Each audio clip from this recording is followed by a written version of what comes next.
Hello mga bata! Narito tayo ngayon sa Kids Love!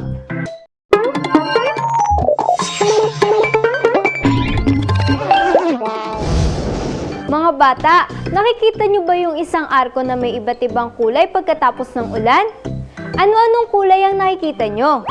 Red, orange, yellow, green, blue, indigo at violet.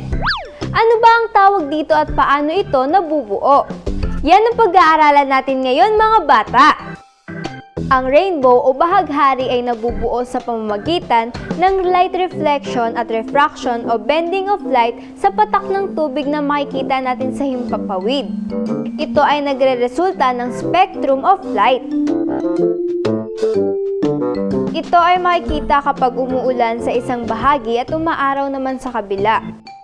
Alam nyo ba na hindi talaga hugis arko ang rainbow? Ito ay isang circle of light. Bilog ito pero dahil tinitignan natin ang rainbow mula sa lupa, nakikita lang natin ang kalahati nito. Ang rainbow ay hindi nakalagay sa iisang lugar. Ito ay makikita ng isang tao sa isang anggulo kung saan ang patak ng ulan ay magre-reflect sa ilaw 42 degrees sa kabilang direksyon ng araw. Mga bata, ang rainbow ay hindi bagay. Hindi ito maaaring malapitan o kaya ay mahawakan. Walang dalawang tao na maaaring makakita ng parehong rainbow. Kung makakakita ka ng isang tao na nakatayo sa ilalim ng rainbow, makakakita siya ng ibang rainbow sa parehong anggulo pero mas malayo sa makikita mo. Hindi lang natin makikita ang rainbow sa ulan. Makikita din natin ito sa mist, sa spray ng tubig, sa fog, at dew o hamog. Basta ito ay water drop sa hangin at may ilaw na tumatama dito sa tamang anggulo.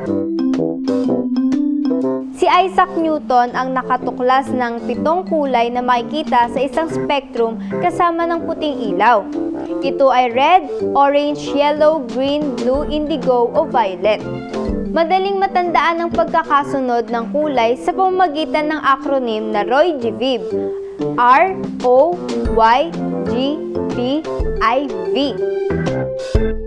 Samahan niyo ulit ako sa susunod dito sa Kids Love, ang laboratorio ng mga batang Kristiyano!